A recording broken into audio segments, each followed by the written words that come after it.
well. So I'm Bill Harper. I have about 30 years experience working in strategic branding agency. I've owned 4 agencies myself and have spent the rest of my time working for some other people and then consulting with businesses that were trying to conquer some specific marketing objective problem that I was able to help them with.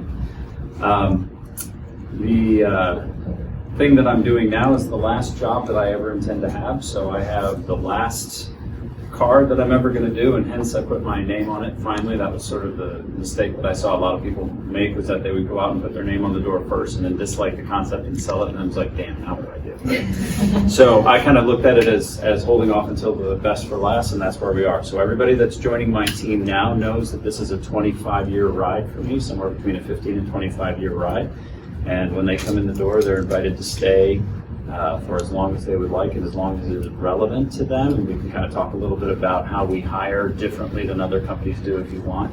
But the thing that I really want to start with is this. About 5 minutes ago, or at least that's what it feels like, I was sitting in those seats, not this particular room, not this particular college, but it might as well have been. And so I spent a lot of time thinking about what information would be valuable to share with a group that's here, because I have a sneaky suspicion that you guys get a lot of like, hey, look at my portfolio, or hey, let me give you another tutorial on something. And what I'd really rather give you is some conceptual things that are really relevant to where you are at this point. Who has been in the job market just out of curiosity and then come back to school and is going back out again? Okay, and the rest of you guys are first time into like career? In graphic design? Yeah, in graphic design. Oh. Okay, all right, good. And this is a good place to begin. These are 9 things you should know to build a successful career that's endlessly rewarding, ensures that you're respected by your peers, and pays well. At the end of the day, all the rest of it's nice to say, but this is what really counts, right? I want people to listen to what it is that I have to say and respect my contribution. I want to get rewarded for it. I really want to like my job, otherwise I'm not going to do it very long. Which gets to our first slide, which is don't get another job. As of this moment, when you graduate from this place, no matter what it was that you had done before, don't take another job. Everything you want to think about from now forward, because you only have 45 years. Now, that sounds like it's an eon, right? It's forever, it's forever, it's forever. It's going to go by like this. I swear to God, I was sitting in your seat like last Tuesday, right? I now have 3 children, my 4th agency under my belt. Like, it just goes, and it goes fast. And the next thing you know, you find yourself taking a look forward and going, oh, I've only got 15 years left. I've only got 18 years left. What can I do in that 18 years that's really going to be amazing, that's going to be personally fulfilling, and is going to set up my family, and da-di-da-di-da-di-da, right? So all these amazing changes you're going to go through on your personal life are, of course, going to have an immediate impact on what you do professionally. So I want you to think about it like this. Everything else that's been done on your behalf to this point has been on a path that you didn't decide. You stood up when you were a baby and your folks patted you on the head and gave you a cookie, right? And then you went to school and you got an A and your parents gave you a cookie. And then you went and you got to college and you got an A or whatever, and somebody kept giving you a cookie, right? And you're going to come rocketing out of this structure that is more or less what you've known your entire life, and all of a sudden it's going to be like that wall. It's going to be this big blank slate. And the first thing you guys are going to try to do is you're going to try and gravitate to something that's comfortable. You got to get a job. I got to get locked in. I want you to breathe for half a minute and remember this guy, right? There's an awful lot of this guy out in the world that's standing there just doing time for the paycheck. This doesn't hurt the company nearly as bad as it hurts them, because they're going to get ferreted out in a New York minute. Someone's going to walk down the thing and be like, Bobby, you're gone. And then Bobby's going to have 2 problems. Now Bobby's going to be fired without a job, and Bobby's not going to have anything to talk about on his resume because he decided to take a job instead of building his career. So think about it like, a Lego project, right? It's like this one goes here first so that I can build the next one, so that I can build the next one. Try to give yourself that level of value with each of the decisions that you make. So in order to do that, and this is the biggest construct I'm going to give you today, these 4 words are the difference between an A+ career and a C+ career. It's not about you. You will wrestle with this concept for the next 50 years of your life.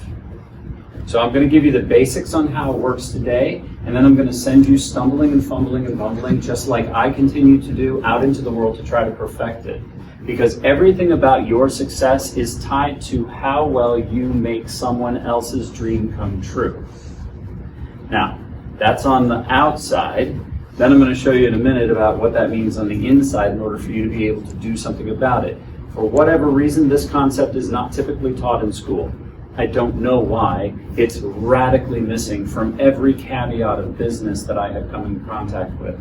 I have sat down in front of and worked with more than 120 brands over this 30 years, and I can tell you that they are all facopped in one way or another on the inside, primarily due to the fact that everybody is trying desperately to show how smart they are, how valuable they are to the company, and covering their ass, instead of realizing that their tremendous potential rests in giving the other person the ability to see and feel that they understand where they're trying to go and what they're trying to do, and that they're contributing to get there. If you don't agree with where they're going, you are in the wrong place. Okay, so here's just a little filter for you to be able to use. Everyone has worked with this person. Okay, what we need to do, and I'm sorry I got covered up, is understand your audience and what's important to them. So I want to step back now, and I want to talk a little bit about what that means.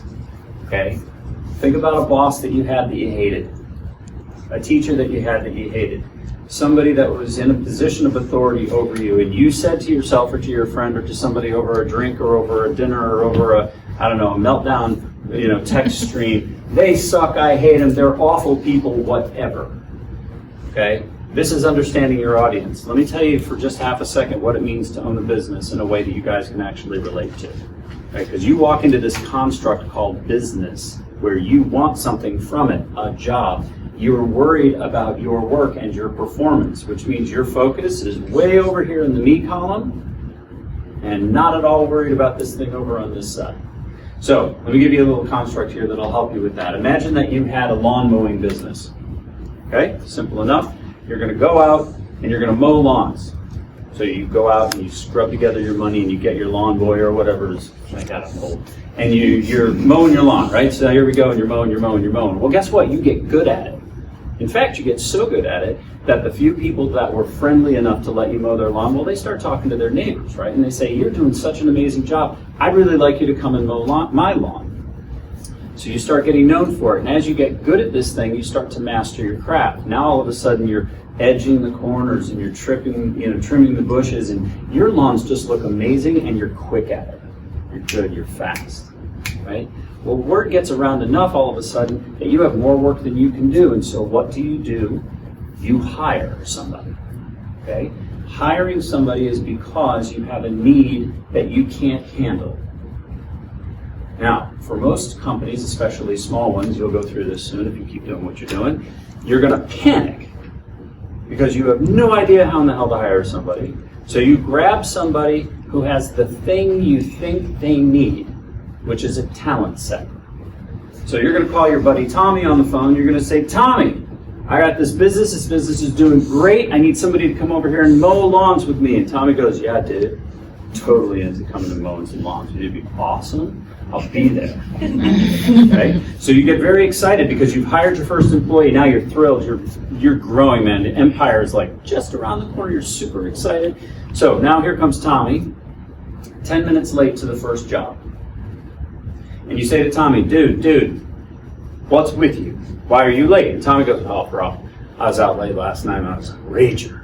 They're like, okay, I don't care about that right now. Right now I'm worried about this lawn because I got another one to do down the block. I can't be in two places at once. Do me a favor, get on this lawn. Tommy says, yeah, man, I got you. So you go off and you do your lawn. And then you come back and Tommy didn't have it.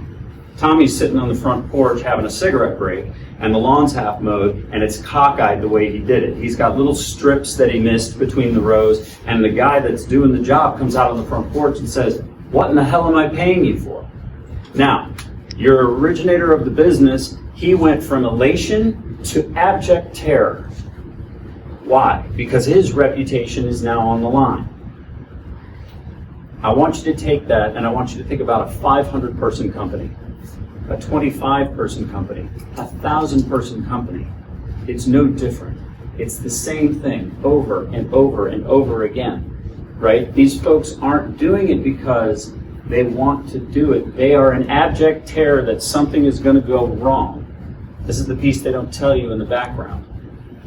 So it's important that you understand what it is that is important to them in the first hand in order for you to be able to help their dream come true, which gets right back to the whole notion of it's not about you, right? But you got to get that, because otherwise what you see is what you're presented with, which is grumbly or frustrated or angry or distant or something. And they're typically too busy trying to fix whatever the problem is that they were trying to fix in the first place to actually have a conversation about it. So you're left to do what? Assume, which you're going to do wrong because you don't have any idea what they're doing, and the problem goes like this. Now you add 500 people to that and imagine how many ways that goes wrong. Welcome to corporate America. Okay, this exists in every business everywhere. In order to avoid this, take control of your interview. Okay? Keep in mind the thing that I said in the beginning. You don't want to take a job any longer. This is your career that we're talking about. Therefore, I want you in your head to flip the power dynamic.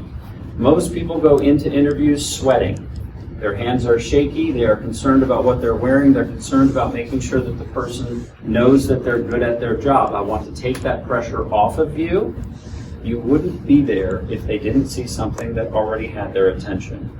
That part of the interview happened before you ever walked into the room. Especially now. Back when I was coming up, we used to have these things called portfolios. They were made out of paper and had a zipper around them. You couldn't email them, you couldn't mail them, you didn't ship them because it cost a fortune because they all weighed 30 pounds. Okay, so we walked. Usually one person's arm is longer than the other. You can spot us down the highway. So we would go into these environments and they truly did not know.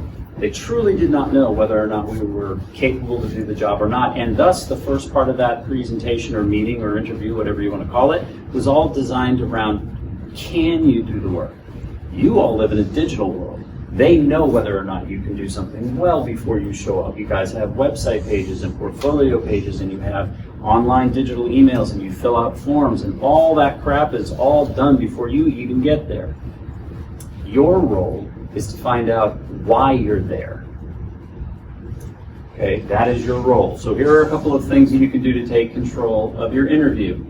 Find out why you're there.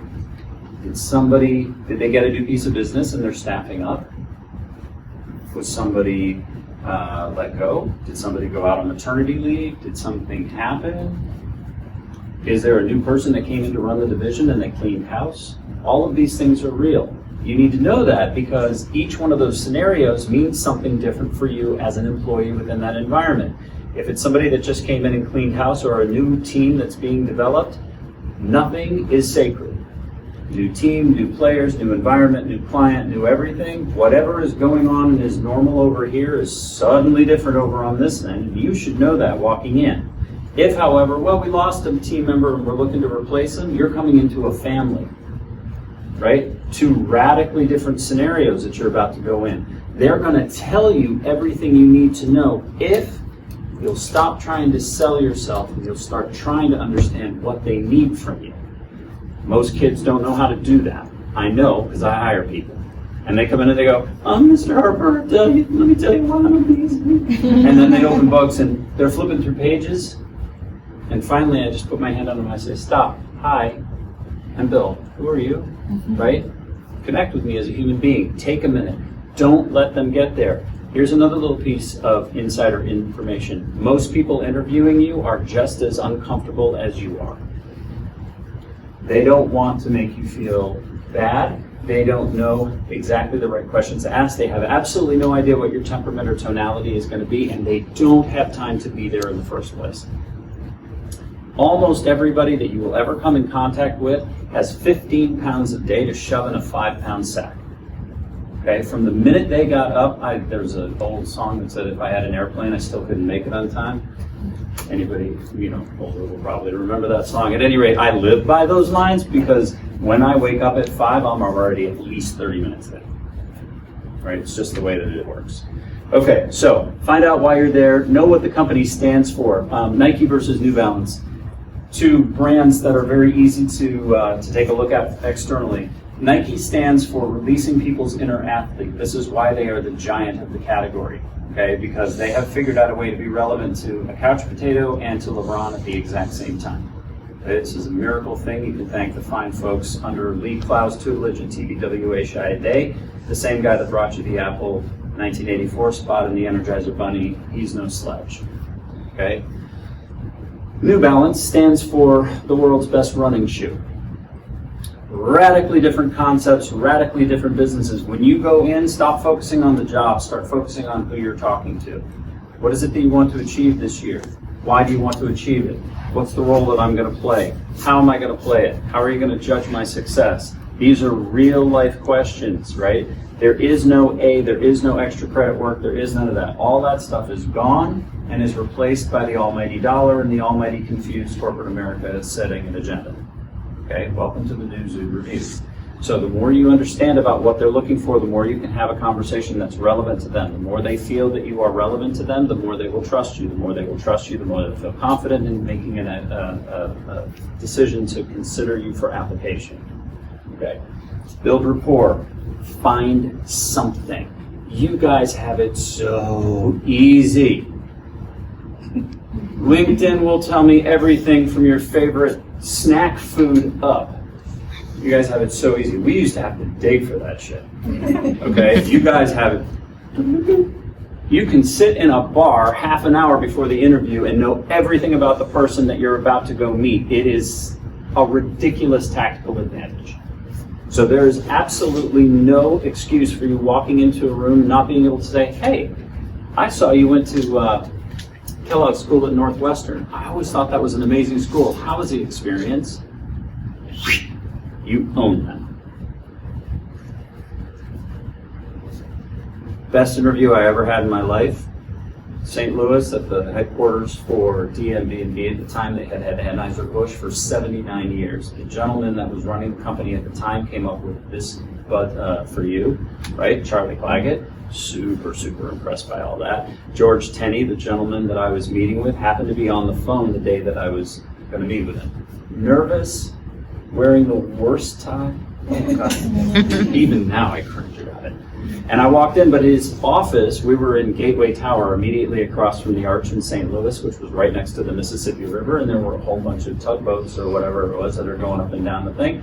So I walked to the window, completely forgot myself, because there were these interesting paddle wheel boats that were going up and down, and I was like watching him, and he was on the phone for like 5 minutes, and I was like, wow, look at this, and I started looking, and there's Illinois across the thing, and I was just watching it, and I was thinking about it, and he stood up and came over, and I was like, wow, look at all this, and he says, yeah, did you know that this and this and this happens, and here's the history of the thing. We spent 15 minutes shooting the breeze. I completely forgot what I was there for. I was totally engrossed in what we were talking about, and I'm convinced that's why I got hired.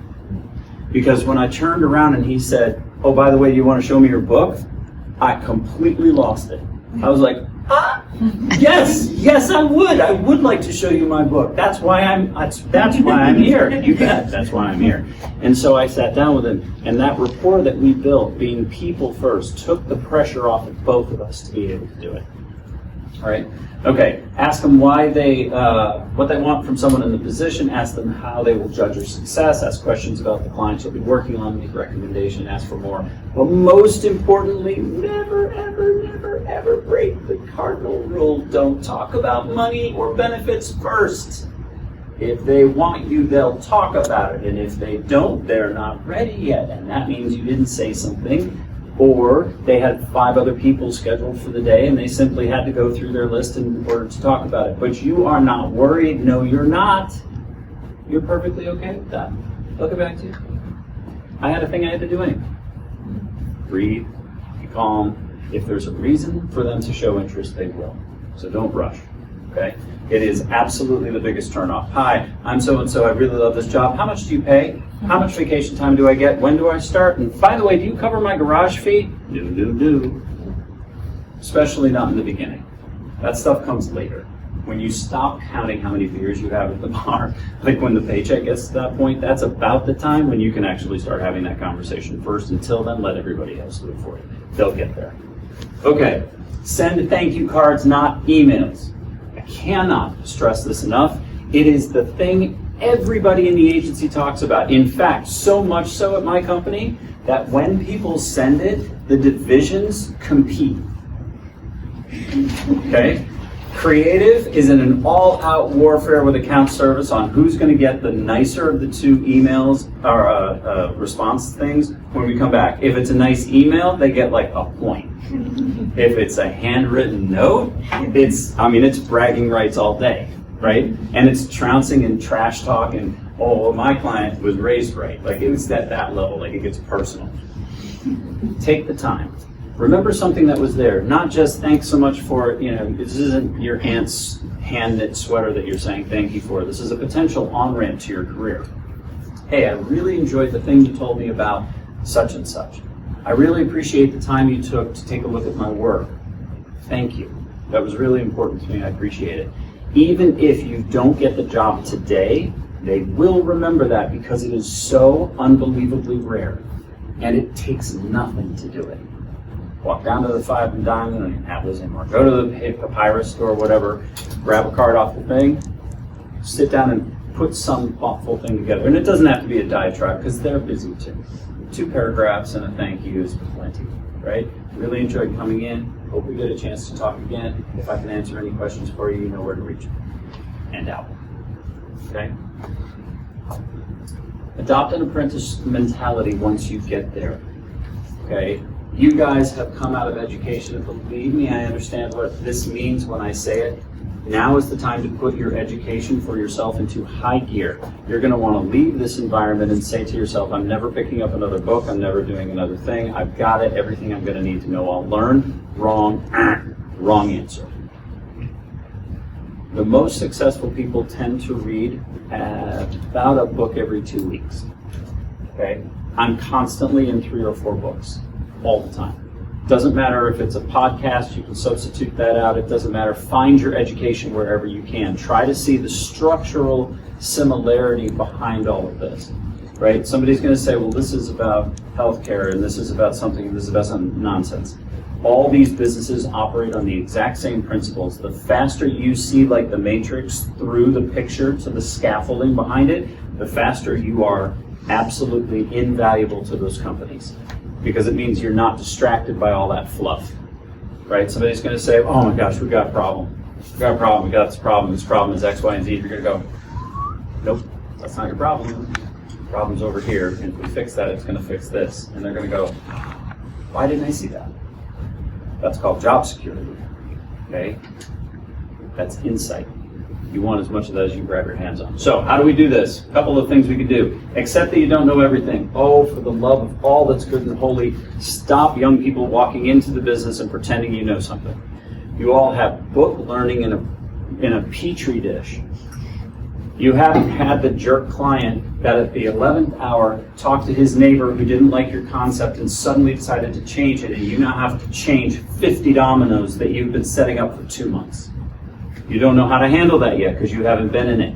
Most of you haven't had to work in any meaningful way with teams. That is not a knock on the college. That's a reality of the way that it works. You are going to come into an environment where people have personal agendas, mostly because they didn't see my presentation, and therefore they're not going to be focused on what is the ultimate goal and making sure that that dream comes into reality. They're going to be focused on their own personal agenda. This is going to cause you conflict.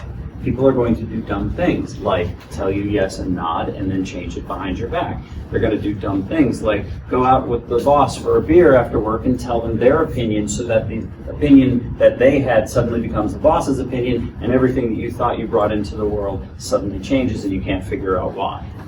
Okay? These are the dumb things that people do when they're scared and insecure about their position because they don't know how to be proactive inside a company except to show their own personal value. Let me reiterate slide 2 where I went back to the point, it's not about you in the first place. The more you divorce yourself of that, the better. The internal mantra at my agency is leave your emotion at the door but bring your passion. I don't care if you fight like cats and dogs at the table. But at the end of it, we high five because the best idea won and we all support each other. I lost today, I'm going to get you again tomorrow, and it's okay. You're not going to be axed because you didn't have the winning idea twice in a row. That's not the point. The point is, did we all add to the soup? Okay, so that's the way we want to be with that. Stay curious, read everything. I always go back to this. Steve Jobs walked in on a class about calligraphy, and that's why we have fonts on MacBook. If that had not happened, all the fonts would have been decided by the boneheads over at Microsoft, and you'd be still using dot matrix printers. Okay, so we want to thank Steve Jobs for deciding one day when he was bored to go sit in on a calligraphy class, because that single domino that got pushed however many years ago means all the rest of you know 50 different font names by heart today. Okay, so stay curious, read everything. You have no idea where some little tidbit, some wonkadoo weirdo tidbit that you did about, I don't know, animation something or other, or how cookies are made in Israel, I don't know, whatever, something somewhere, you know, how screws are extruded from a metal machine, and you're going to come into conversation and someone's going to be like, you know what I really love, or always wondered about, is how screws are made. You're going to go, wow, watch this. I actually know. And they're going to say, you're kidding. No. As a matter of fact, I saw a thing on Cheddar the other day, and it showed me how screws were extruded, and it was actually really cool. Let me pull it up and show it to you. Social credit in a big way. Okay? So, talk to everyone. You have no idea how one person you met in a grocery store 9 months ago is going to be the person. I got my first interview at Leo Burnett in Chicago, folding clothes for the daughter of a woman that worked as one of the senior VPs at a structure store. They came in, I was getting her additional jeans, struck up a conversation with the mom, said something about how I was super interested in advertising. She said, that's interesting, I work at Burnett. Really? Somebody else fold the jeans. I wound up getting an interview off of that, right? And years later, you'll go back to those same people. That guy that I told you that interviewed me in St. Louis, 20 years later was helping me find talent for my own agency, right? I call him up and say, George, I really need somebody that does this, this, and this. He moved on from St. Louis back up to Chicago, had access to a talent pool I didn't have. I called him on the phone. He remembers who I am because I made rapport, continued to be courteous and polite to him because of all he had done for me. And he was like, oh, absolutely. I know 3 people I'll get you. They're out of Burnett and FCB and such so-and-so. Talent I would not have had access to otherwise. Thank you, George. Find mentors. They are everywhere. You want the old person that's sitting in the corner who looks like they're out of touch. Go find them. Sit at their side and ask them every stupid question you can. They're your gold source. Because they're way past the I have to prove myself thing. They're way past the I've got to show you how great I am thing. And all they want now is to share what they know, and no one's asking. Go find them and sit down. You'll learn a ton. Learn the language of your industry. And the like are absolutely out in any corporate environment. You're going to have to listen to the way that the people in your industry communicate and mimic it. It's fine to talk that way with your friends, but the second you cross the threshold of that business door and there's a check involved, you cannot sound that way any longer. They're not going to put you in front of a client until you can speak properly. So nobody says that anymore. It's way too un-PC to say that anymore in this world, right? Everybody's worried HR is going to come screaming down the hall. That is the God's honest truth. Until you sound like the rest of the batch, they're not going to let you be a part of the reindeer games. So listen, try to mimic as best you can until it becomes natural. Learn the language of your industry, practice your craft, ask for feedback on your work. This is one of the things here that is such a hidden one. People are terrified of criticism. Don't be. The more someone pokes holes in what you do, the stronger your solutions become. So many people are like, but. No buts.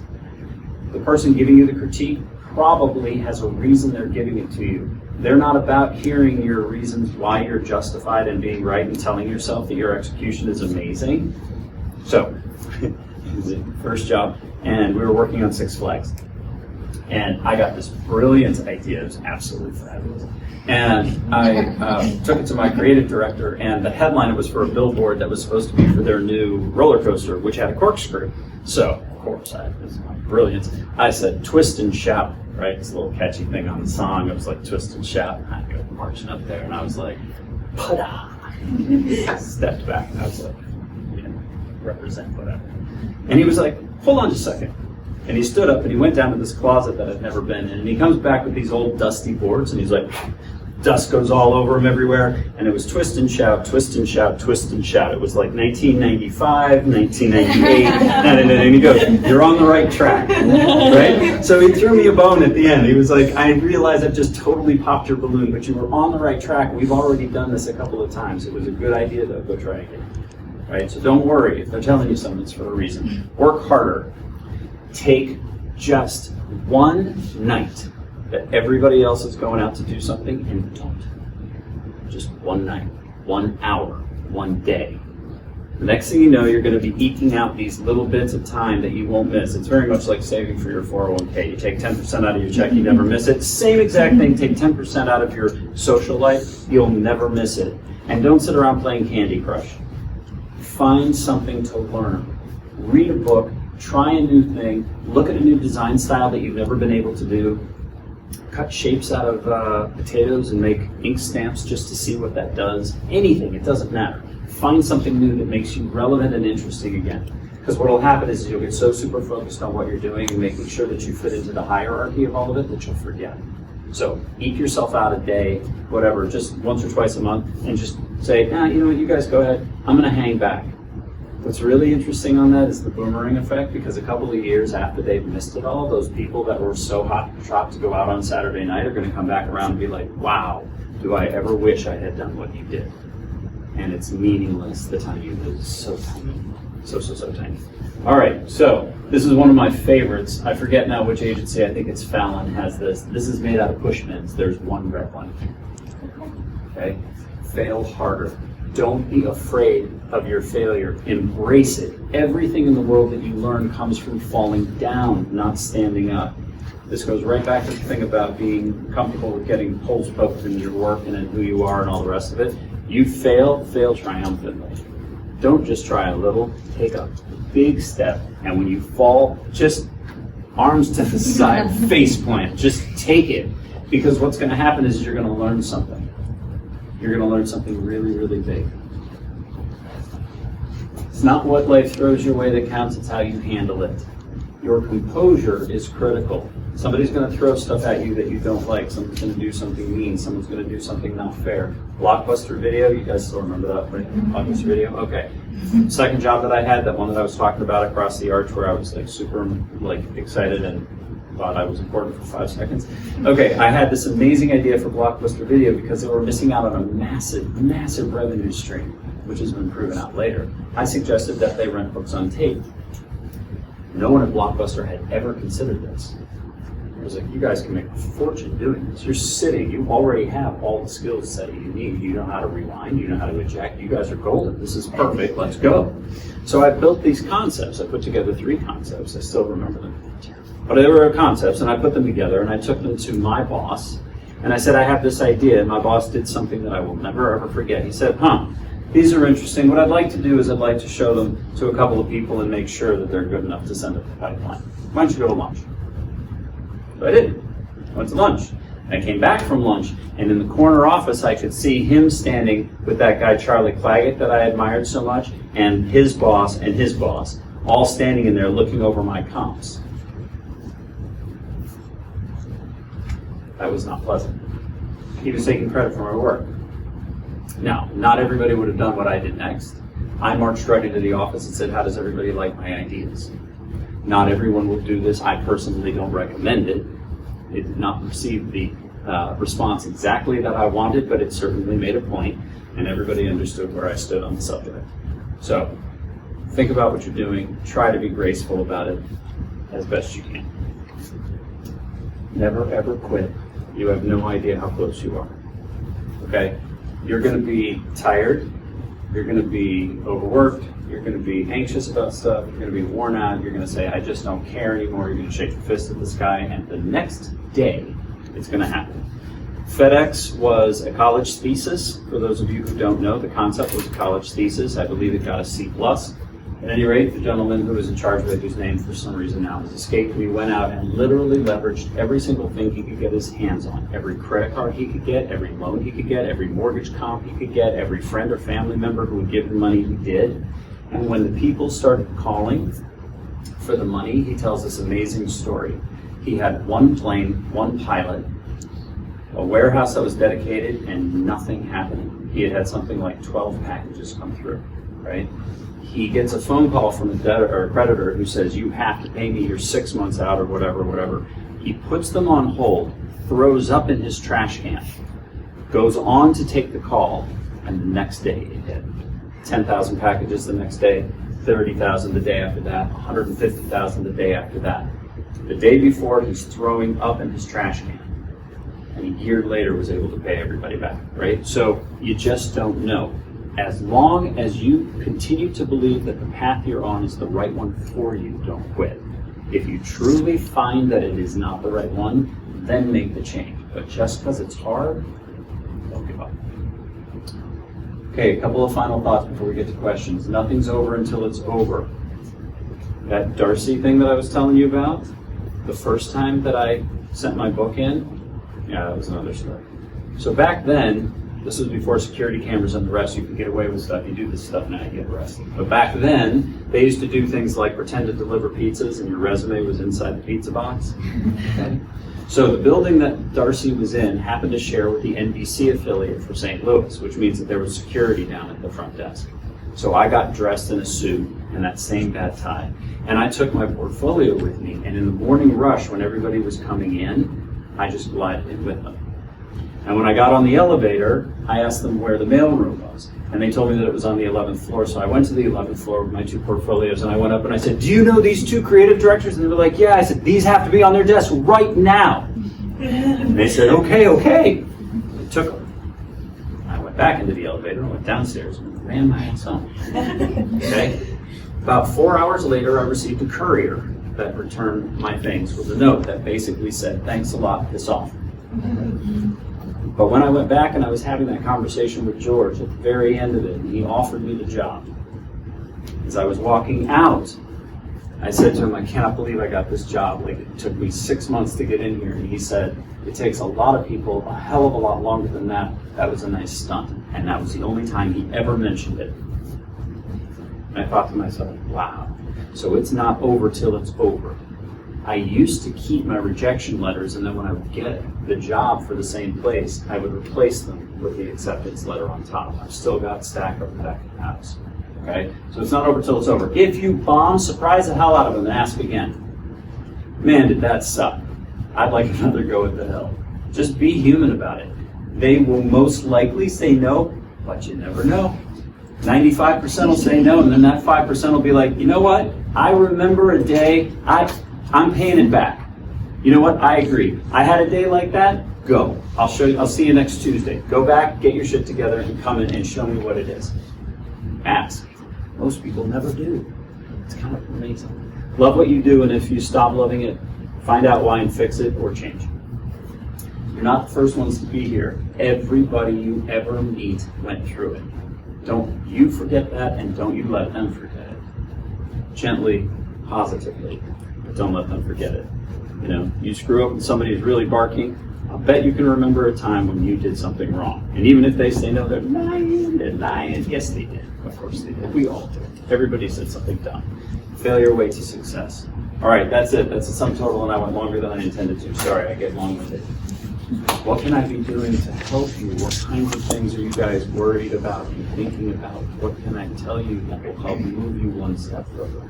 This is kind of just going back to specifically your presentation, but you talked a lot about staying curious and reading. I'd be interested to know if you have any specific book recommendations for like the point that we are in, or any just generally any recommendations. I do. In fact, I was giving them in the hallway. First 3 books that you should read. First 4, I'll stop it there. First one's E-Myth by Michael Gerber, because he does a phenomenal job in a very almost novel-like way, so it's super easy to read. It's all about a woman named Sarah at a pie shop, and the book opens with Sarah sobbing. It's after hours, and her dress is covered in pie gerb, and she's sitting at the table sobbing, saying, if I ever make another pie, I'm gonna kill myself. And he, as the consultant, is coming in and saying, it's not that you hate making pies anymore, it's that you were never supposed to be doing it the way that you were doing it. You have to understand this in order to understand the perspective of a person who owns a business or runs a division. Make no mistake, they are virtually indistinguishable in the stresses and responsibilities that come in. Somebody that's a 10-person or 15-person team, they might as well be a business owner. Same thought process, right? So that's the first one. Second one is E-Myth, E-MYTH by Gino Wickman, 1N. Gino Wickman made, that E-Myth was the first one. Traction is the second one. And that's by Gino Wickman. Traction is very much like a textbook, but it basically says every company can be broken down into 5 main pieces. And once you understand what those 5 main characters are, you can use them in 6 ways, because the universe of a business is made up only of 6 people, of 6 disciplines. So you have 5 people working on 6 individual pieces of the business, and if you understand that, then you can begin to get a sense of what's happening at the company, because you're going to come in to one specific division of that company, and you're going to say, okay, I'm in design, or I'm in advertising, or I'm in brand strategy, or I'm in whatever, and then you're not going to really see the rest of it, right? So this gives you a sense, hey, what's accounting doing, what's finance's role, and how do these things relate to my job, so that you can be stronger and better about it. Third one is start with why.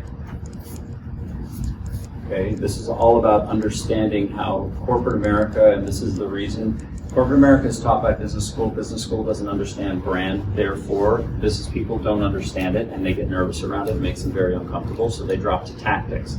This is why Accenture and other consulting firms can charge $500 and $600 an hour for their time and put 30 people into play, and we all struggle as marketing people to do the thing that actually moves the needle.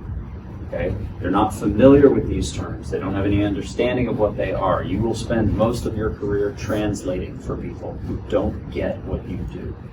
They can't look at a napkin with a piece of, with a Sharpie marker and make something that, like, what you guys take for granted, they couldn't do if you held a gun to their head. They don't think that way. It's about dollars and cents and in and out and black and white and yes and no. They don't see the world in terms of, well, we could shape something new. That's very rare. You just don't realize it, because to you guys, it's like breathing. It's like, oh, we just do this thing and everything will be great. And then the fourth one is by Drew, D-R-U, and it's called Disruption.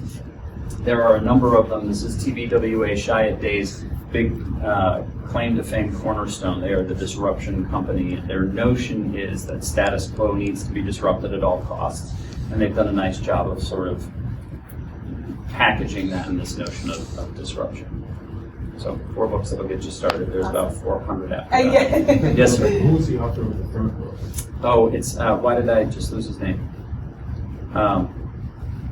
Simon Sinek, S-I-N-E-K.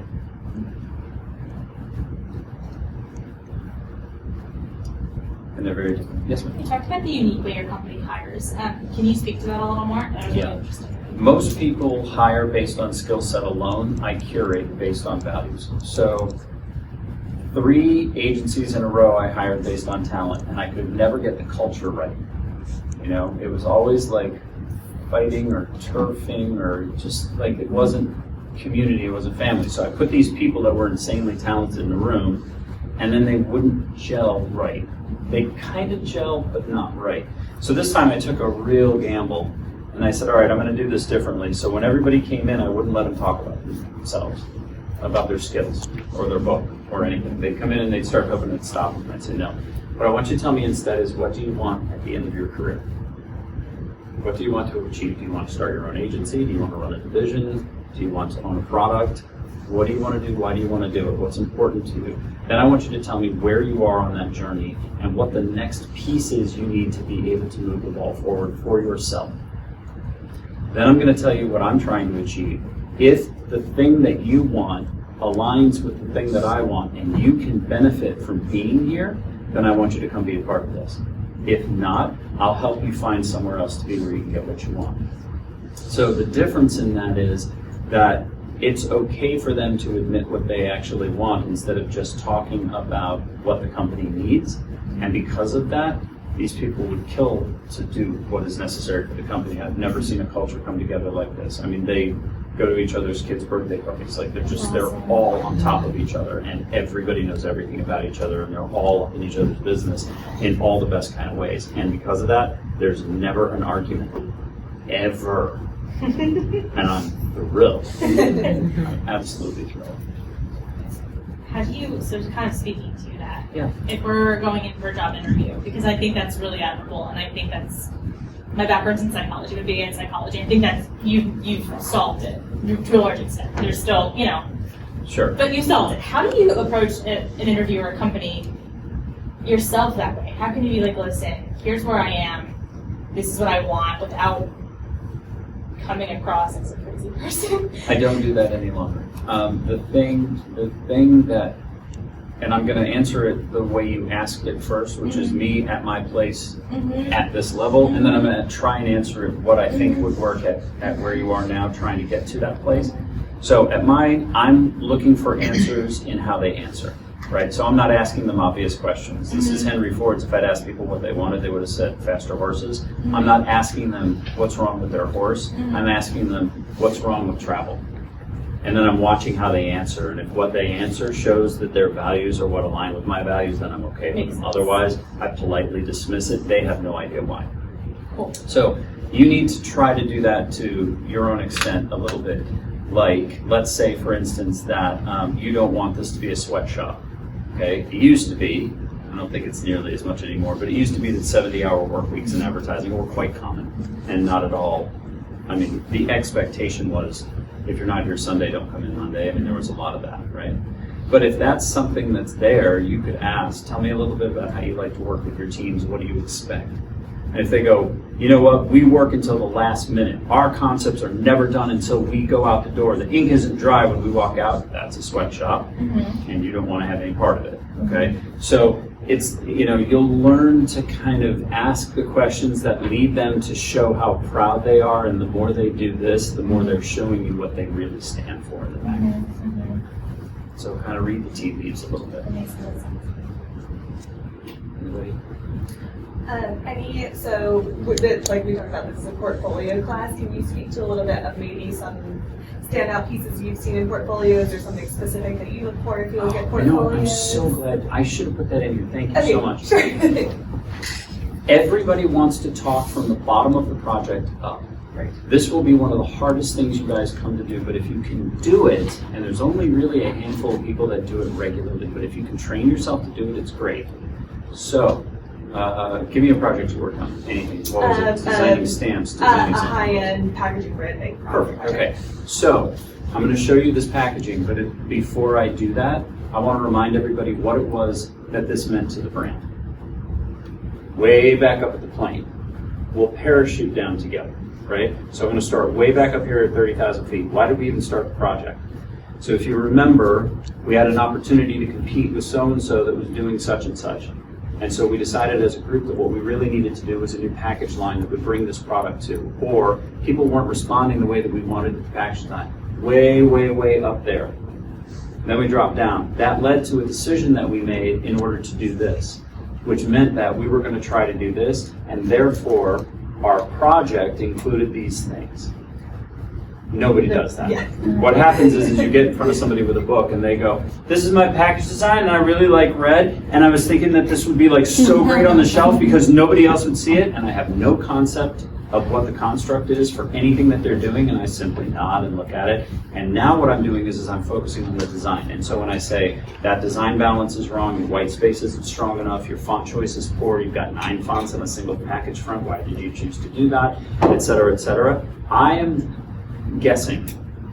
And my responses will be technically accurate, but could perhaps be project wrong. So start up at the top. They'll be so impressed that you thought to start up there, because nobody does, that you're likely to get a call back just on that. Tell me some more about your project. How did you get into this? And do it for everything. Right. I got into this school because I was really in love with this thing because, and that led me to this, which led me to that. Now, be careful you don't go Bill Harper on them and get long-winded. You want to quickly step over the stones to make it relevant, right? This is all about being able to give them enough reason to care. At the end of the day, that's what all of this is a reason to care. I'd like you to care about my project, not because I did it, but because there was a really interesting point of view that I had in the solution that I chose. I can get you here like this. Is that helpful? Yeah, that's awesome. Okay, Thank you. good.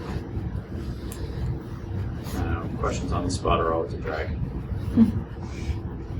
I do have another one. I'm interested if you have any, like, any marketing or graphic design trends or something that's like kind of piqued your interest coming into this new year? No, I don't Not think really. about it like that. Yeah, I don't you think about it that way. Okay. After you've been around the block a while, what you see is that the same solutions become new over and over again. It takes about 10 years. So 80s come back around, Right. 70s come back around, 2000s coming back around. Like all this stuff comes back around. Thank God, not shoulder pads. They have to. So it's way more about whether the design choice that you made is appropriate to the solution. I can't tell you how many people flex to flex rather than design for the appropriate thing. I would rather see someone do something really appropriate for the category and do it really, really well. Do you know J.R. Watkins, the soap manufacturer? They're brilliant. They took soap. It's the same stuff you squeeze, and they charge twice as much for it because somebody had the foresight to say, if we put it in an all black and white store and we accent with like a little color here and a little color there, it feels upscale. I like those people. They're using this. What does your portfolio look like right now? You didn't look before I No, came. I No, I'm didn't. kidding. The work that we do is all hyper-conceptual. So, for instance, we had Dell luggage. They were struggling to be a. Well, here I guess I could just bring it up. Okay, let's see if I get to Dell work.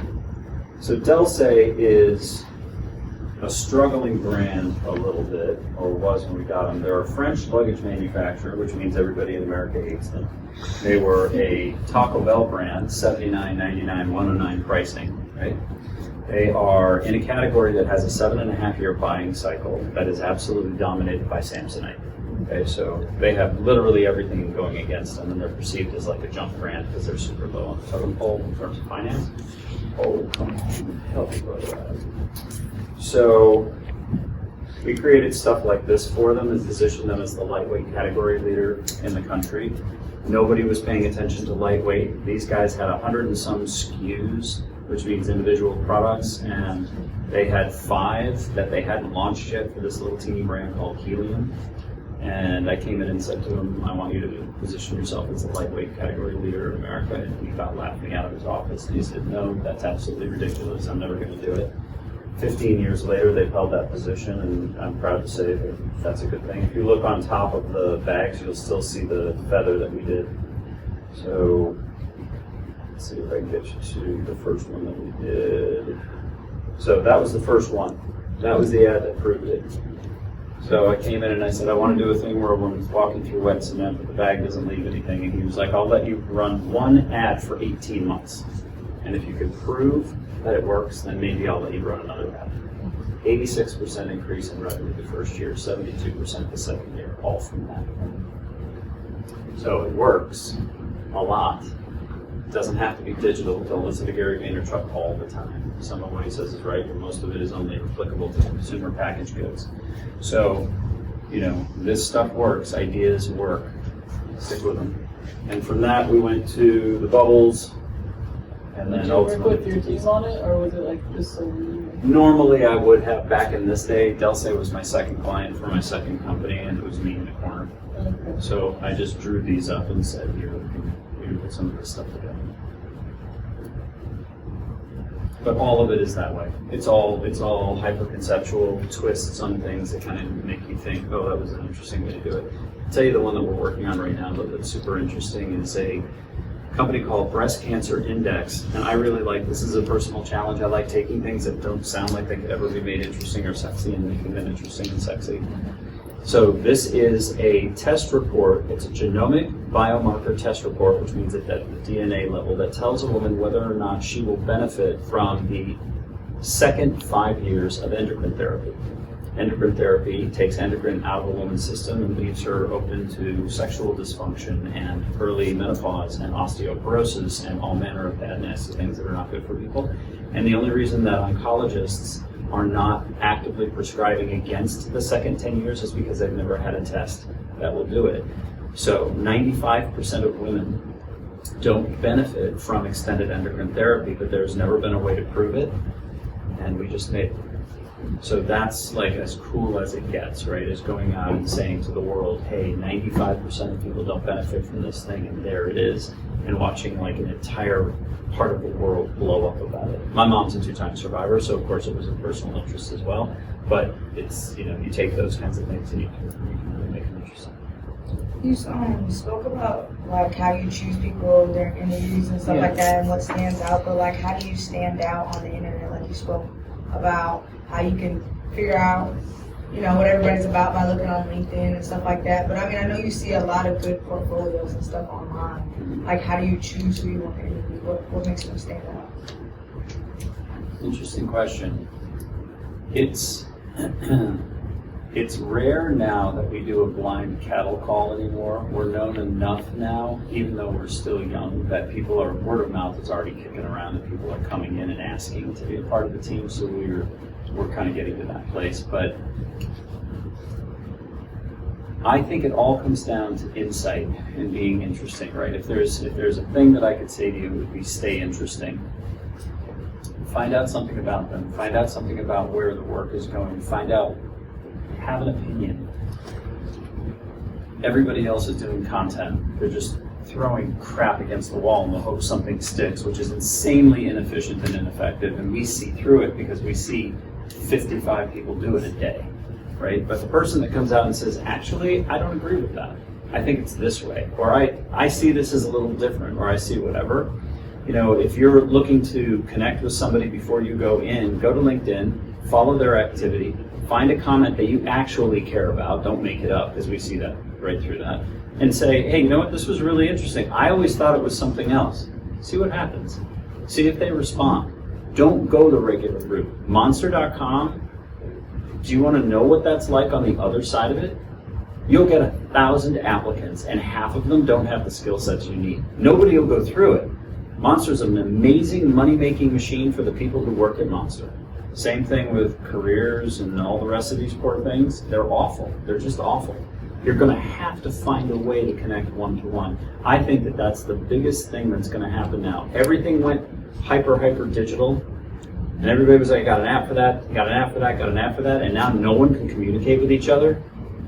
I think it's Denmark where they did a Dateline thing where the kids that were dating were texting each other at the same table because they can't communicate. They don't know how to do it anymore. It's frightening from a community standpoint. People are terrified to communicate if they can't do it without being able to take it back. Like the Control Z thing in their head is so real that they're terrified to make a mistake, so they won't talk. Talk. You are interesting. You are valuable. You have an opinion, and it's worth hearing. State it clearly. Have it backed up. Make sure it's not just conjecture. Have an opinion. That's a great place to start. Yes, sir. I was just curious about Dell say, do you know if their luggage is actually that light? It was, at the time when they did it, it was 22% lighter than anything else on the market, and that's what we led with. Now, what does that mean, 22%? At the end of the day, the biggest thing that translated to was about 6.5 pounds less than the other, between 4 and 6 pounds. And that meant that you could put in an extra pair of shoes and a pair of jeans, which meant that when you went to go get on the plane, you didn't have to pay the extra bag fee for being over 50 pounds. That was the entire thing. So it was incredibly strategic, very specific against the target group, very specific against the pain that was being felt, because when we began this was 2 years post 9/11. And everybody was super angry with every airline because everywhere you went, we were suddenly being charged for bags. We had to stand in these things called TSA lines that nobody liked. And, it used to be when I was young, I'd show up at the airport 15 minutes before the flight. Walk in, throw my bag through the thing, high-five the person at the thing and say, hey, I'll see you on the trip back. Do that now, you get arrested. So it's just a very different kind of an approach. But the strategy behind it doesn't change. People will say to me, well, that would never work today. Well, yes, it will. You can't take the fundamentals away. The entrepreneur in the room hasn't had a single question. This troubles me on a fundamental level. I'm just listening, I'm just taking it all in. You come up with what you let me know. Yeah. Your 4 businesses, have they all been designed, branded, They've all been strategic branding, and they've all been a build on the last one. The first one, our tagline was, "We make the most beautiful landfill," and we were all about sticking it to the man, which was only funny because we didn't even know the man. But they were all like, "Yeah, we're renegades, man. We're so cool. It's gonna be bitchin'." And then we go out and do all this stuff and won all these awards for work that really didn't do a whole lot for businesses, but it looked really cool, and everybody thought it was neat. So it was sort of like that. Then became insights, which then led to research and strategy, which ultimately led to accountability, that thing, and then ultimately to being able to perform on call. So you guys are going to be like everyone else. You're going to go out with the 2.5 muscles that you can flex, and you're going to flex the holy hell out of them until you get a third muscle, and then maybe a fourth or fifth. And the next thing you know, you're going to be standing up here 5 minutes from now and standing in front of folks and going, where do I even start? Right? Like, what's the thing I tell you that gets you? At the end of this, what I want more than anything is for you guys to breathe. Because you're going to be right at that door, right? And you're going to be like, oh my gosh, this is overwhelming, and it's overpowering, and it's this, and it's that, and the other thing. Just breathe, and everybody's been there. When you fail, remember this, 97% is no. Not just for you. It's not about you. It really isn't. I do new business on behalf of my business, which means that I troll people all the time, trying to be interesting via LinkedIn. Read an article, I take a look at their business, I try to tell them things gently that are wrong with the way that they're doing it, that are causing them to lose potential market share and revenue, which is of course what every business wants, is to grow or die. 97%, bullshit. Don't like it, don't like you, don't like it, don't like something else, okay? There was a time that really hurt. Actually, you're just not ready yet. This is just not your day. Then I get another one. Right, like every 50th one I get, oh my God, where have you been all night long? And it's just like you hear golfers, that get the little tink when they hit the ball. That's why you play the game. It's not because your ball landed great, it's the tink. Like you just go, flung, tink, I'm in. I'm staying in the game, I'm good. Right, that's exactly what you get. Like that one really positive response where somebody appreciates what you do and why you did it and what it did for their company, and they thank you. Dell gave me like a $200 pen one time.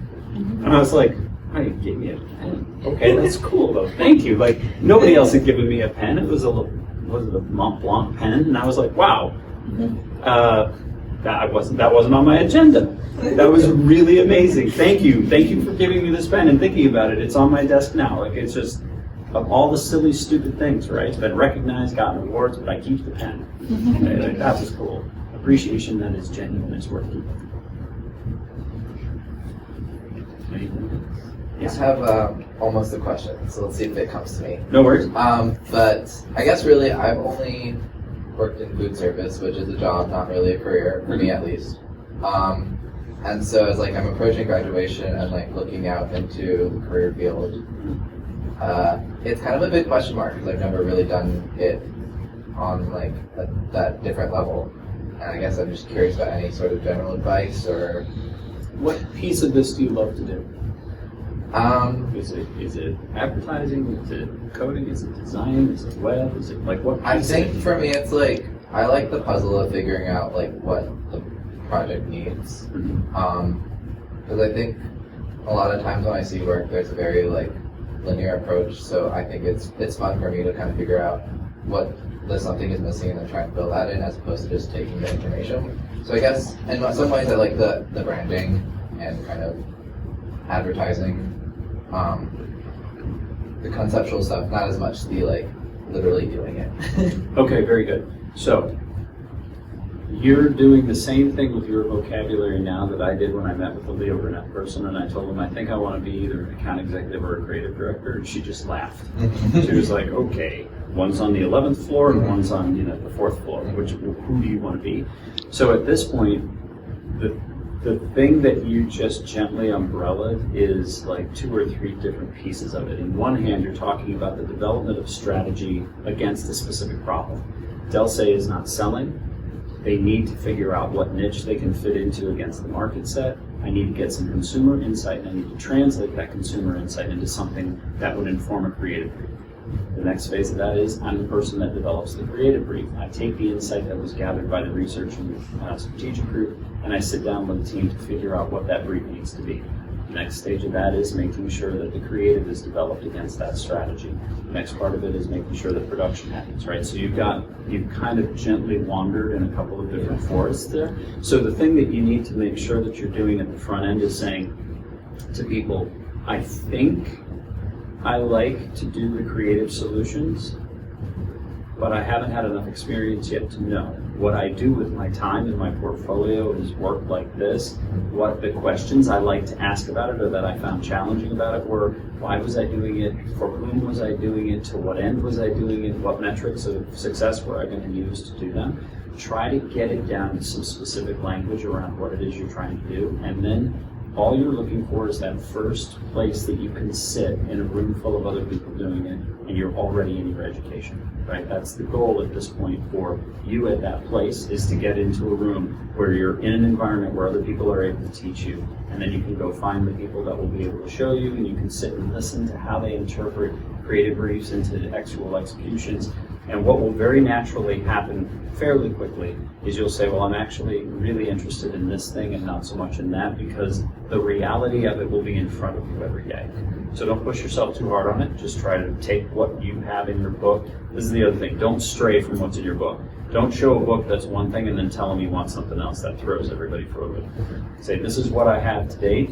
This is what I think I want to gain on top of it. I'll know as I get into that. I really want to hone those skills. They'll be okay with that. Okay. Sure. I have a more fun question, maybe. Yeah, sure. On your slide, you said that you were a storyteller, so I guess I was curious what your favorite story you told us. Oh, that's not fair. It's all one tapestry, right? Like Yeah. One you tug over here and over there moves. I mean, that's all. That's the reason that you don't look at it as a job, right? Because if you stop looking at it as a job, it's one book. It's your book. It's the best story, the one that'll be most interesting to you. I'll tell you, at the end of the day, when the career is over, this job is what keeps us from being the boring guys at the end of the bar, right? Because you're going to be able to say, oh, like that one time when we rented out for this shoot, I had one day that I was allowed to be on the San Francisco tarmac. It was the worst rain monsoon that they had had in 10 years. I have a picture of water standing 3 and 4 inches in different places on that. The shot that's here, my photographer happened to catch the day that he was scouting. That wasn't the shot we were supposed to use. Okay? So I went there, I flew to San Francisco, I waited for 2 days, which was all that I had booked to be out there, then waited a third, went out on the tarmac, only because we had the license to do it. At that point, it was useless to try to shoot anything. And we made the entire thing in composite. The guy was shot inside of the studio. The bags were all manufactured in Photoshop. Everything else about it is all because we didn't have anything else. So these stories are fun. Working with the Michelin babies that used to sit in the tire, well, there's a billion stories about those kids. They were like fresh flowers. You could only keep them on set for about 30 minutes and then they'd melt down. So we just had a stream of babies. It was the craziest thing ever. So, they're all fun stories because they're all interesting to some solution set that you were doing. You were like, oh, let me tell you how we duct tape and baling wired that thing together to make it work. But it's really, that's the magic of the business. Isn't this the best? It is. Isn't it the best? You get paid to play with crayons. Yes. Nobody knows it. Like, yes. They all I tease my wife all the time because I'll say something crazy and she'll look at me and I say, they pay me to think like this. Like, this is the best thing. I never had to grow up testing. Yeah. If I'm not mistaken, all the books that you recommended were like business books, right? Yes. Okay, so do you have any books that like you recommend for us for like advertising, or any tips like? The disruption is directly advertising. Okay. Oh, here's a fun one. This is one that it'll be too inside for you to get all of it right off the bat. But there's a book that's simply called E. It's a big blue E on a big yellow cover. It's all about a British agency that gets a shot at Coca-Cola. And it is like, I cried and I laughed so hard reading that book. Luke Sullivan has one that's called, it starts off, he shoots the snuggle bear with a sniper rifle. It's so funny. I hate that bear. What is that? I'm going to have to get back to you on it. Look up Luke Sullivan. I think he only has 2 or 3 books. His first book, though, was tremendous, and it's directly it's all about advertising. And any other tips besides books? You can get so much information now online. Yeah. You'll have no trouble. Anything that's insightful. The problem with so much of this crap that's online right now is it's garbage. First off, there's absolutely no standard to uphold. All the journalism standards are gone. Anybody can write about anything, and they do, and everybody thinks it's gospel because it's online, which is complete garbage. Half of Wikipedia is so off the mark, it's scary. And everybody has accepted that this is just the new way that we exchange information. But to be fair, newspapers were about 40% wrong most of their career also, so when you take it with a grain of salt, it's all kind of the same thing. Orbiting the Giant Hairball is another one. I can't remember who wrote that, but it's a really fun one. That's written by a guy. It's written by a guy who used to work for Hallmark, and he starts off talking about how much it sucked to try to write a love card when you were in a breakup with your girlfriend. It's fun. It's a fun book. What are your favorite podcasts? There's one by a guy named Dell, and he was the guy behind Opinions, and he went on a Twitter rant after making $1 bajillion. And the guy that did the podcast, although he is dry as a box of rocks, the answers that this guy Naval gives are really insightful about how to look at business. I mean, if you want to know what it takes to make $100 million, listen to him. It's really, really interesting. I'll be honest with you, I don't have a lot of time for online podcast stuff. When I'm in the car, I use that time to strategize on things that I'm doing. I have found, and this gets back to a question somebody was asking earlier about social media and work time, it's a fireable offense in my office to be doing social media that is not immediately relevant to a client or to the agency. Not because I want to be a jerk about it, but because I want them to understand that 100% of their time in the office means that they get 100% of their time out of the office. And if they're dicking around talking about, oh, check out this amazing burger I just got from, Happy and Hale, I have no time for that. And they appreciate it, I think, because there's boundaries on it. You can lose a day sitting in social media reading about the dumbest stuff. So, yeah, pay attention to your time. Vaynerchuk is on a big hot thing about that right now, which is only funny because everybody knows Vaynerchuk because they sit around online all day long. So he's basically bastardizing the thing that made him famous, but hey, he's already famous, so it all works. Yes, you Are there any points in your career where you feel overwhelmed or just... I call that Monday. Like every Monday. Yeah, it happens all the time. My wife talks me off the ledge all the time, because you care. At the end of the day, if you don't feel that, you're in the wrong job. This is very much like they say about, actors and actresses. The day that you stop worrying about stepping out on the stage for your first line is the day that you're done. I believe that. You will work yourself into a frenzy. It's the question of, can you turn that into focus is the question. If it overwhelms you to the point where you can't get anything done, then it's a problem. If it overwhelms you to your heartbeat, keeps you up until 2 a.m, and you're super proud of what you came up with, then it's a positive. So you got to kind of find your place in there somewhere in there. Yeah. Since we're all in the process of making resumes and portfolios and jobs and things like that, is there anything that you see a lot that you think we should try and avoid, like trends that you think are detrimental to that process? I wish I had a better answer for you. I'm a horrible employee, so I gave that up a long time ago and just said, I'll just own the businesses instead. I rarely delve into resumes in any depth because what I'm looking for is the way that somebody answers it. I don't care if you have an MBA. I don't care if you have a master's. I don't care if you're a street punk that spent the last 10 years, spray painting walls at 2 a.m. As long as you have insight into this, then you're good. But don't take me as the standard because most companies have an HR department that screens them first, which takes me right back to the comment I made to you a while ago, which is circumvent that whole nonsense and go direct. Find the person that you're going to connect with and figure out a way to connect with them online. They're so available anyway. It's insight and familiarity and capability that they're looking for. So share your work, show what you can do, talk about it. If it was just based on resume anymore, I'd be terrified. I really would. Fortunately for you guys, there's a million other paths to get to the people that you want to get to. Did you always know that you wanted to own your agency, or is that something No. you kind of came from? No, actually, the gentleman that I owe all of that to is Eric Hartsock, my first partner, who tried to have me come in 2 or 3 times, and I kept telling him no. And he knew I hated my job, and one day he said, look, just help me. Don't stay. Don't. Just come here and work while you're getting your next job. And I said, all right, fine.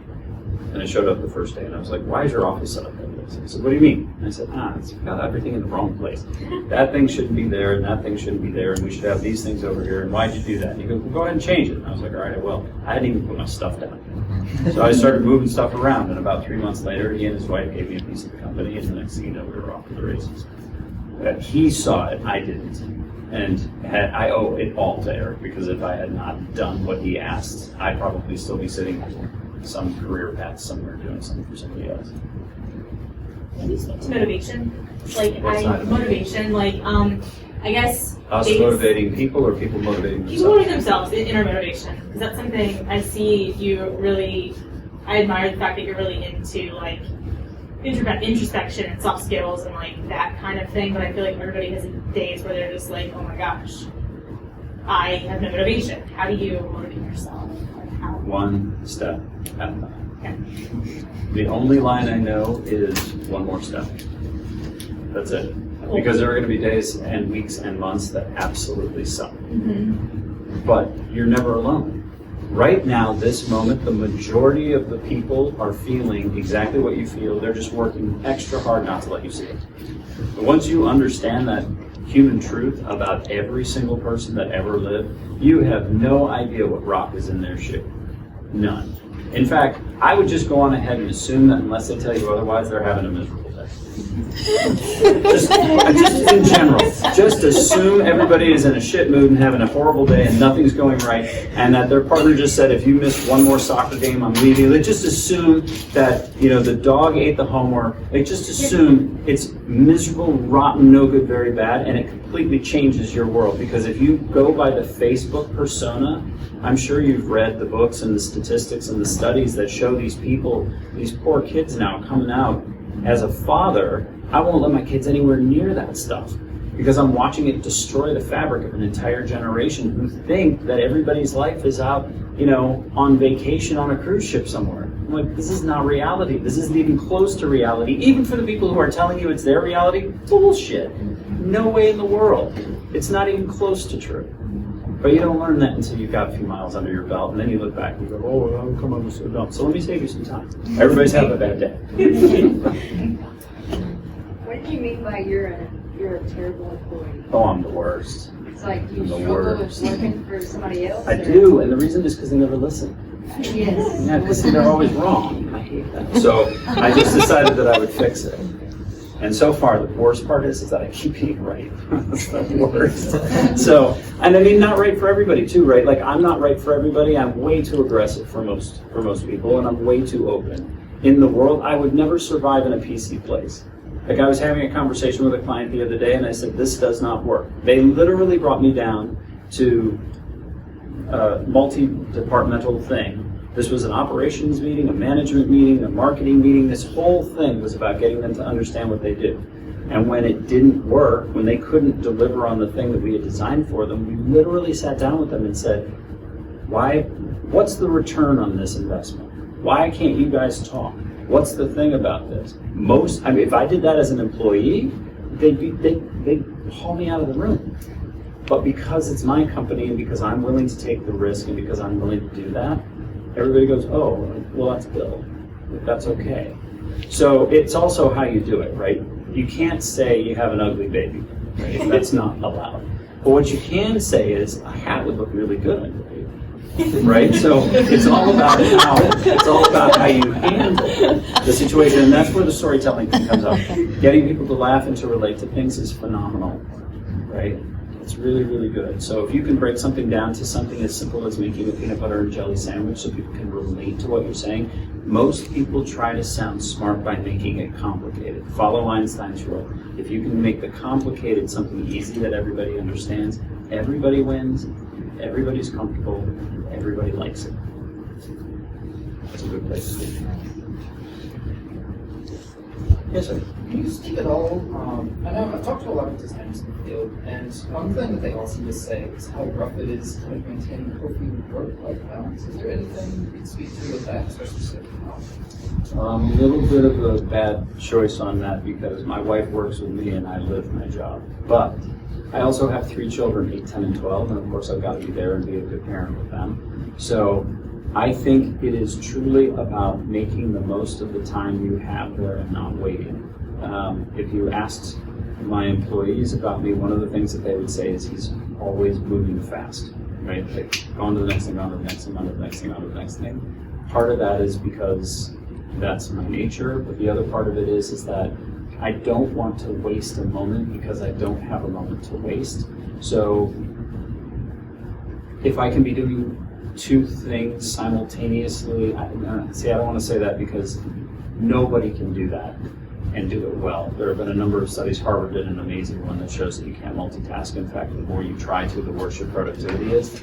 But if I can stack my day and make it a 15-minute meeting instead of a 30-minute meeting, or a half an hour meeting instead of an hour meeting, I'm trying to constantly squeeze my efficiency down. That's the best thing that I can say, so that at the end of the day, you don't have to continue to stay and you don't have to work. A lot of people, what I see is they're not definitive about why. They didn't ask for consensus before they did the thing. There's a lot of reasons they're acting in an autonomous way, and therefore they're waiting until the last minute for somebody to give changes, and then when they do, it disrupts their time schedule.